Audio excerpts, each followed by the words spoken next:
प्रधानमंत्री नरेंद्र मोदी के मन की बात कार्यक्रम की 100वीं कड़ी कल। देश भर में 100वें एपिसोड की स्पेशल स्क्रीनिंग की तैयारी पूरी। राजभवन रांची में भी विशेष कार्यक्रम। मुख्यमंत्री हेमंत सोरेन ने मीडिया से किया संवाद। कहा, नक्सली संगठन काफी हद तक हो चुके हैं कमजोर। सभी राज्य मिलकर नक्सल गतिविधियों पर अंकुश लगाने में होंगे कामयाब। राज्य भर में स्वच्छता पखवाड़ा अभियान की हुई शुरुआत। लोगों को स्वच्छता के प्रति जागरूक करने के लिए 15 दिनों तक चलाया जाएगा विशेष कार्यक्रम। और जामताड़ा पुलिस को साइबर अपराधियों के खिलाफ मिली बड़ी सफलता। 6 साइबर अपराधियों को पुलिस ने किया गिरफ्तार।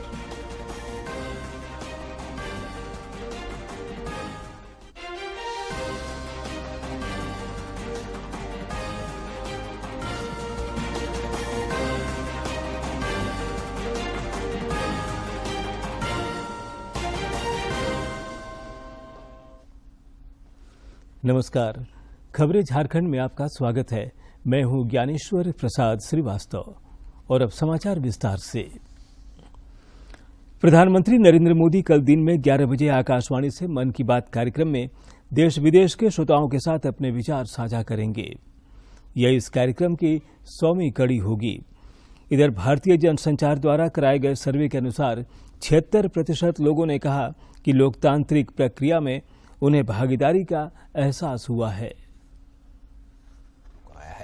सर्वेक्षण में शामिल 75% लोगों का कहना है कि मन की बात एक ऐसे मंच के रूप में सामने आया है जहां लोगों का ऐसे व्यक्तियों से परिचय कराया जाता है जो जन सामान्य के जीवन में सार्थक बदलाव लाने के लिए निस्वार्थ भाव से काम कर रहे हैं।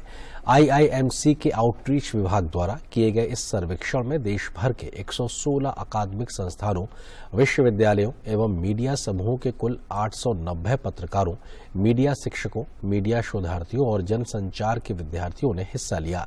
सर्वे में शामिल 76% लोगों के अनुसार मन की बात में विभिन्न मुद्दों पर प्रधानमंत्री नरेंद्र मोदी के विचारों को सुनकर उन्हें ऐसा एहसास होता है कि वे भी लोकतांत्रिक प्रक्रिया के भागीदार हैं।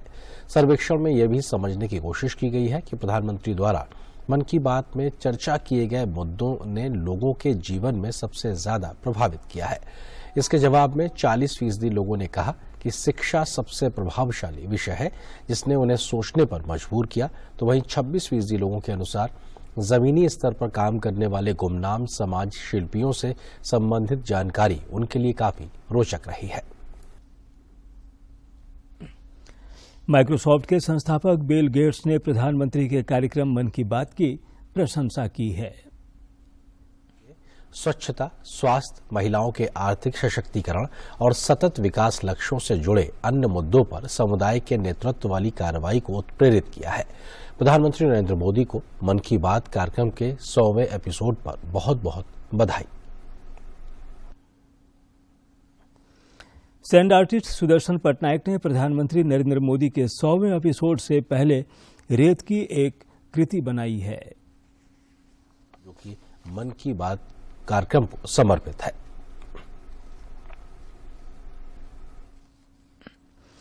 प्रधानमंत्री नरेंद्र मोदी के मन की बात कार्यक्रम के 100वें एपिसोड को ऐतिहासिक बनाने के लिए कोडरमा में सारी तैयारियां पूरी कर ली गई हैं। कार्यक्रम के प्रसारण को लेकर तिलैया डैम के बूथ संख्या 25 पर विशेष इंतजाम किए गए हैं, जहां केंद्रीय शिक्षा राज्य मंत्री अन्नपूर्णा देवी बतौर मुख्य अतिथि मौजूद रहेंगी।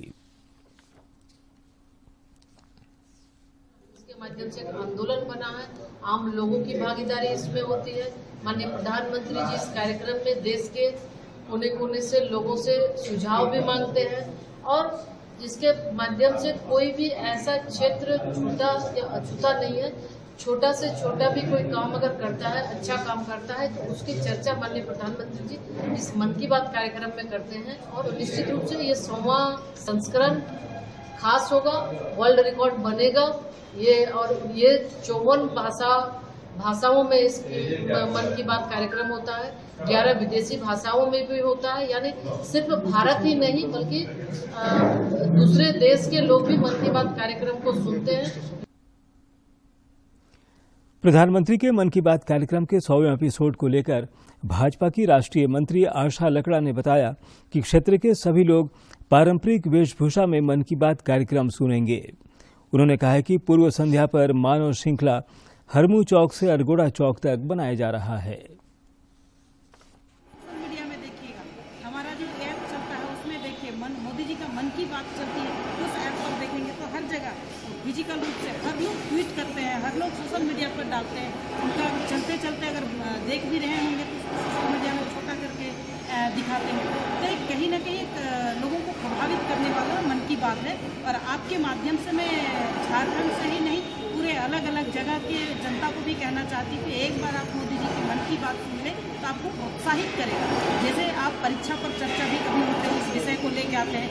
तीसरा मैं बात आती हूँ कि पिछले बार जो हमारे झारखंड के और एक स्टेट से लोगों ने अंग को दान किए थे, तो अंग दान में कई बड़े बड़े लोगों ने उनको मोटिवेशन किया कि चलो एक व्यक्ति जब मृत हो जाते हैं तो उनका शरीर किसी न किसी को काम आता है। तो ये बहुत बड़ा एक आपने देखा होगा, हरियाणा पंजाब की जाएगा, आपने बच्ची का अंग दान किए थे। ऐसे झारखंड की हमारे जो अग्रवाल जी थे उनका भी अपने माता जी को अंग दान। मन की बात के अब तक के सफर पर देखिए ये फिल्म।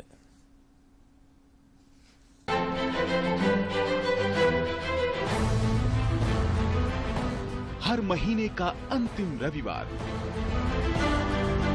सुबह के 11 बजे एक आवाज जो बन गई देश की आवाज। मेरे प्यारे देशवासियों, नमस्कार।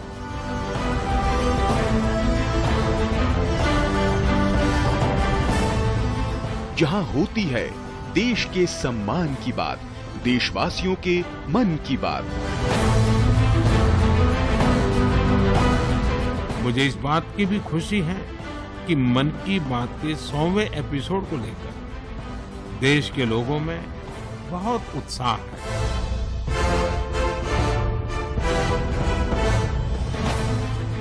3 अक्टूबर 2014 को जब प्रधानमंत्री नरेंद्र मोदी ने रेडियो पर पहली बार मन की बात की थी, तब शायद ही किसी को अंदाजा था कि ये जनता से सीधे संवाद का इतना पावरफुल माध्यम बन जाएगा।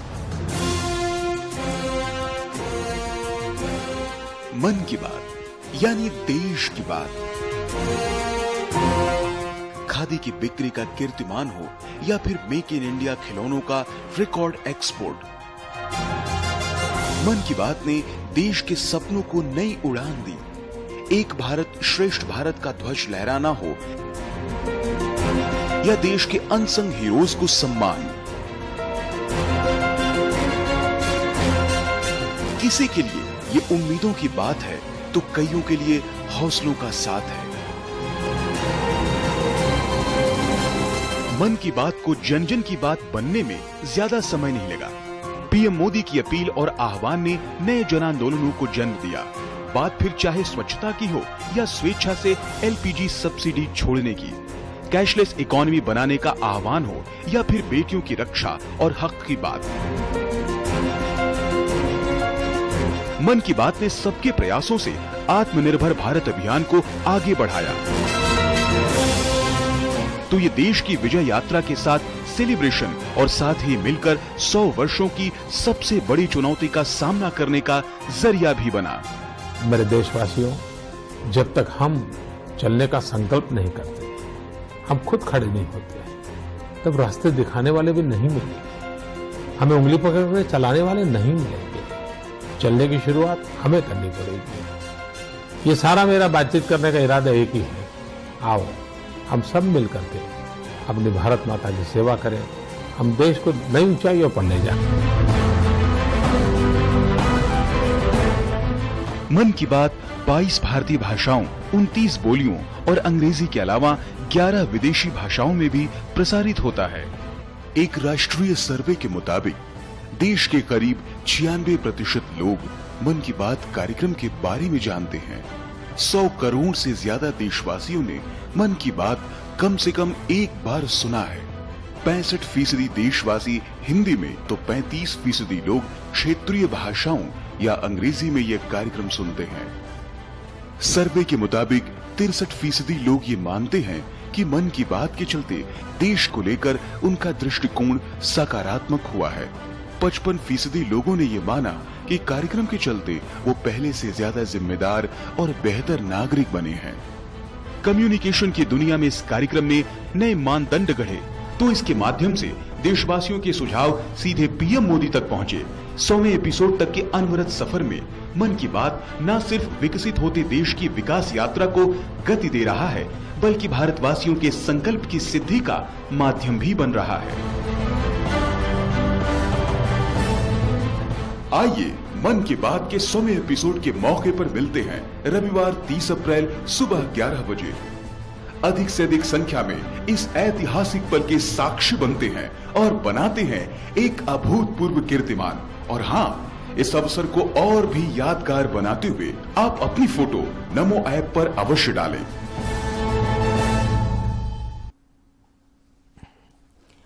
मन की बात कार्यक्रम के पूर्व संध्या पर गुमला के नवरत्नगढ़ में भी विशेष कार्यक्रम का आयोजन किया गया।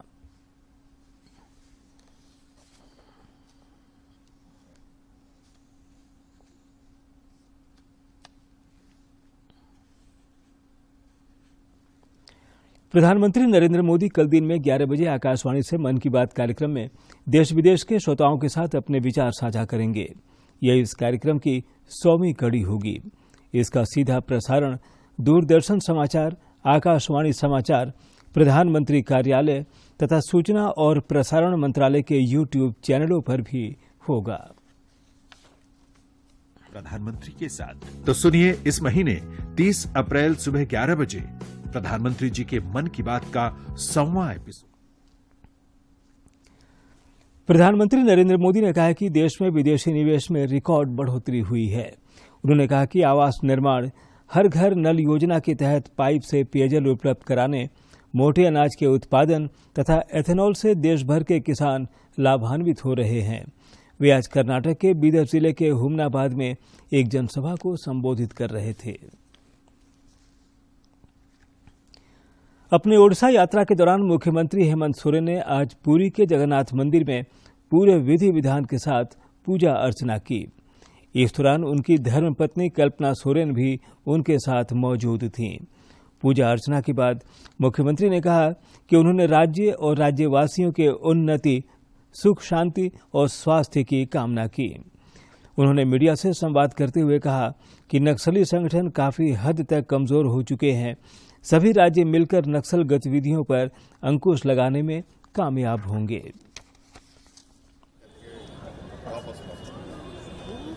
और उड़ीसा आए और भगवान के दर्शन ना हो, ये कैसे? और इसी क्रम में आज यहाँ प्रभु जगन्नाथ जी के दरबार में मत्था टेकने आए हैं। राज्य भर में आज से स्वच्छता पखवाड़ा कार्यक्रम की शुरुआत की गई। गढ़वा में पेयजल एवं स्वच्छता मंत्री मिथिलेश ठाकुर ने स्वच्छता पखवाड़ा कार्यक्रम की शुरुआत की। समाहरणालय सभा कक्ष में आयोजित कार्यक्रम में सभी को स्वच्छता के प्रति शपथ दिलवाई गई। जीवन का अभिन्न अंग है, इसे बनाए रखने के लिए सभी को मिलकर काम करना होगा। धरातल पर हमें अगर सफलता चाहिए तो इतना ही काफी नहीं है। वहीं मंत्री ने कहा कि समाज के हर वर्ग को स्वच्छता के प्रति जागरूक होना होगा। गांव से लेकर शहर तक सभी जागरूक होंगे तभी देश स्वच्छ बनेगा।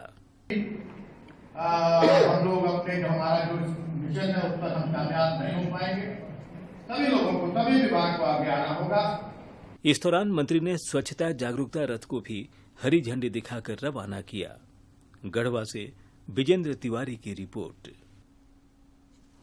रांची में भी स्वच्छ भारत मिशन ग्रामीण फेज 2 के तहत स्वच्छता पखवाड़ा अभियान की शुरुआत हुई।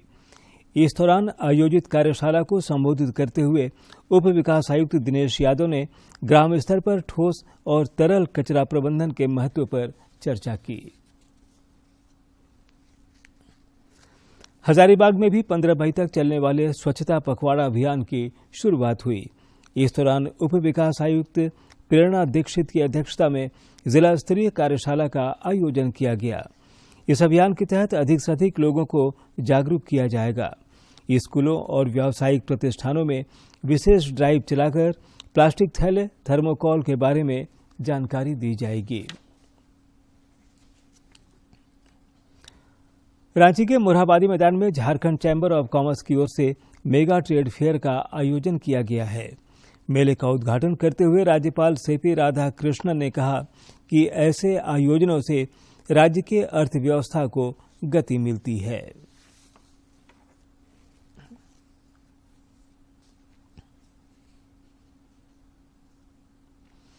राज्य में इन दिनों कोरोना के लगातार मामले बढ़ते जा रहे हैं। पिछले 24 घंटे के दौरान राज्य में कोरोना के 43 नए मरीजों की पहचान की गई, जबकि 68 मरीज स्वस्थ भी हुए हैं। स्वास्थ्य विभाग के अनुसार राज्य में कोविड के 486 मरीज सक्रिय हैं। नए मामलों में पूर्वी सिंहभूम में 15, रांची में 8, गोड्डा में 3, देवघर और हजारीबाग में 1-1, धनबाद, लातेहार और लोहरदगा में 2-2, गुमला में 4 और गिरिडीह में 5 मरीज मिले हैं। गिरिडीह के अनुमंडल पदाधिकारी ने आज ससरखो घाट पर छापा मारकर बालू लदे 9 ट्रैक्टर को जब्त किया है। अनुमंडल पदाधिकारी ने बताया कि सभी चालक गाड़ी छोड़कर भाग गए हैं। वहीं उन्होंने बताया कि डुमरी थाना पुलिस ने सभी गाड़ी मालिकों के विरुद्ध मुकदमा दर्ज किया है। जब्त किया गया है बालू के साथ, उस पर कानूनी कार्रवाई की जा रही है। साइबर अपराध के मामले में जामताड़ा पुलिस को बड़ी सफलता मिली है। जामताड़ा पुलिस ने जिले के करमाटांड़ के मोहालीडीह गांव से 6 साइबर अपराधियों को गिरफ्तार किया है। पुलिस अधीक्षक मनोज स्वर्गीयरी ने बताया कि साइबर अपराधियों के पास से 28 सिम कार्ड, 15 मोबाइल और 1 एटीएम कार्ड बरामद हुआ है। काफी 2-3 जगह पे जाकर छापामारी की। साइबर अपराधी उसमें काम कर रहे थे, तो मौके पे उन लोगों को गिरफ्तार किया गया है। उसमें से नारायणपुर के मोलीडीह में 5 लोगों का गिरफ्तारी हुआ है। लोहरदगा व्यवहार न्यायालय में आज मासिक लोक अदालत का आयोजन किया गया। विधिक सेवा प्राधिकार के सचिव राजेश कुमार ने बताया कि बेंच संख्या 1 में बिजली से संबंधित कुल 30 केसों का निपटारा हुआ और कुल 6,62,000 रुपये अर्थदंड वसूले गए, जबकि बेंच संख्या 2 में कुल 5 वादों का निष्पादन हुआ और 21 लाख रुपये जुर्माना के रूप में वसूल किया गया। उन्होंने बताया कि जिले में 13 मई को राष्ट्रीय लोक अदालत का आयोजन किया जाएगा। और अब कुछ खबर राज्य के विभिन्न जिलों से।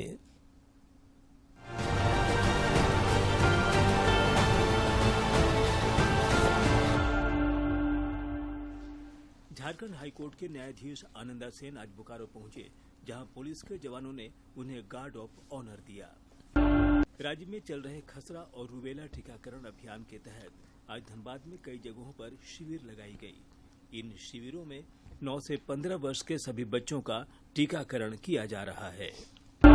लोहरदगा व्यवहार न्यायालय में आज मासिक लोक अदालत का आयोजन किया गया। विधिक सेवा प्राधिकार के सचिव राजेश कुमार ने बताया कि बेंच संख्या 1 में बिजली से संबंधित कुल 30 केसों का निपटारा हुआ और कुल 6,62,000 रुपये अर्थदंड वसूले गए, जबकि बेंच संख्या 2 में कुल 5 वादों का निष्पादन हुआ और 21 लाख रुपये जुर्माना के रूप में वसूल किया गया। जिले में 13 मई को राष्ट्रीय लोक अदालत का आयोजन किया जाएगा। गिरिडीह डुमरी के प्रवासी मजदूर की मलेशिया में मौत हो गई है। मौत कैसे हुई, इसकी जानकारी परिजनों को अब तक नहीं मिली है। परिजनों के अनुसार वीडियो कॉल पर रात में उनकी बात हुई थी। सुबह मौत की सूचना मिली। रांची मेसरा ओपी क्षेत्र के चुट्टू रिंग रोड स्थित वेल्डिंग गैराज में टैंकर फटने से एक युवक की मौत हो गई है, जबकि 2 लोग गंभीर रूप से घायल हैं। घायलों को इलाज के लिए रिंग रोड स्थित निजी अस्पताल में भर्ती कराया गया है। पुलिस मामले की जांच कर रही है। गुमला पुलिस को एक मवेशी तस्कर को गिरफ्तार करने में सफलता मिली है। पुलिस ने पशु तस्करों के चंगुल से 7 मवेशियों को भी मुक्त कराया है। हालांकि 2 तस्कर भागने में सफल रहे। धनबाद के जीटी रोड पर चेकिंग के दौरान सिपाही और हाईवा चालक के बीच कहासुनी हो गई। चेकिंग के दौरान हुई इस कहासुनी में पुलिस और सीओ को हस्तक्षेप करना पड़ा। गिरिडीह के मगतपुर रोड स्थित एक बिजली के ट्रांसफार्मर में अचानक आग लग गई। आग लगने से अफरा तफरी का माहौल उत्पन्न हो गया। हालांकि इस घटना में जान माल की क्षति नहीं हुई है।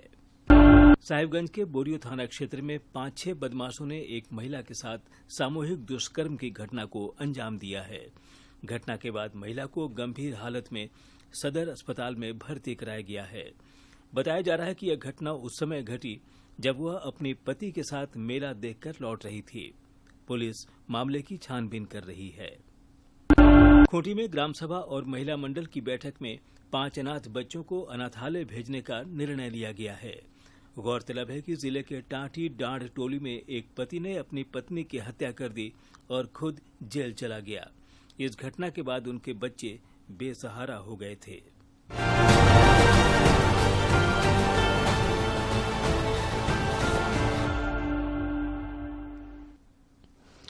राज्य में 2 मई तक मौसम खुशनुमा रहेगा। इस दौरान कुछ स्थानों पर बारिश होगी, वहीं कई इलाकों में बादल छाए रहेंगे। रांची स्थित मौसम विज्ञान केंद्र के वैज्ञानिक अभिषेक आनंद ने बताया कि राज्य में मौसम का यही मिजाज अगले कुछ दिनों तक बने रहने की संभावना है।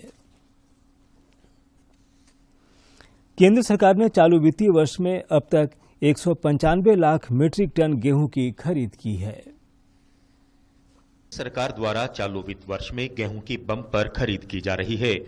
अप्रैल के पहले हफ्ते से शुरू हुई ये खरीद इस महीने के चौथे हफ्ते तक 195 लाख मीट्रिक टन तक पहुंच गई है, जो पिछले वर्ष के मुकाबले ज्यादा है। न्यूनतम समर्थन मूल्य पर की जा रही इस खरीद से किसानों को बहुत लाभ हुआ है। वर्तमान में चल रहे गेहूं खरीद अभियान के दौरान लगभग 14.96 लाख किसानों को एमएसपी के रूप में कुल 41,148 करोड़ रुपए का भुगतान किया जा चुका है। इस खरीद में प्रमुख योगदान गेहूं की खरीद वाले 3 राज्यों पंजाब, हरियाणा और मध्य प्रदेश द्वारा किया गया है। इसी के साथ धान की भी अभी तक 354 लाख मीट्रिक टन खरीद की जा चुकी है। इस वर्ष खरीद में वृद्धि का बड़ा कारण केंद्र सरकार द्वारा गेहूं की गुणवत्ता विनिर्देशों में छूट प्रदान करना है।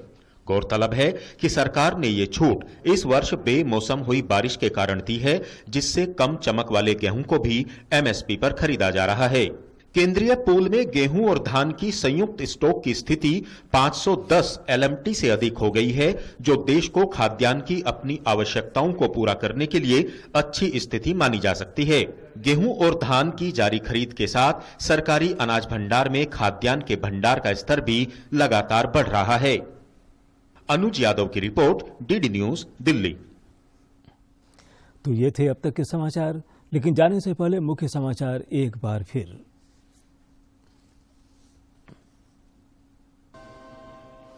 प्रधानमंत्री नरेंद्र मोदी के मन की बात कार्यक्रम की 100वीं कड़ी कल।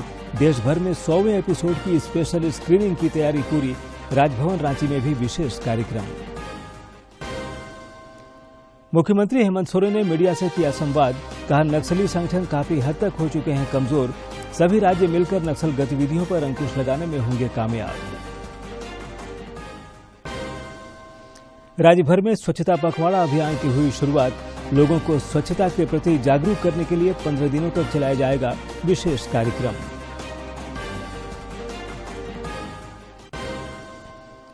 और जामताड़ा पुलिस को साइबर अपराधियों के खिलाफ मिली बड़ी सफलता। 6 साइबर अपराधियों को पुलिस ने किया गिरफ्तार।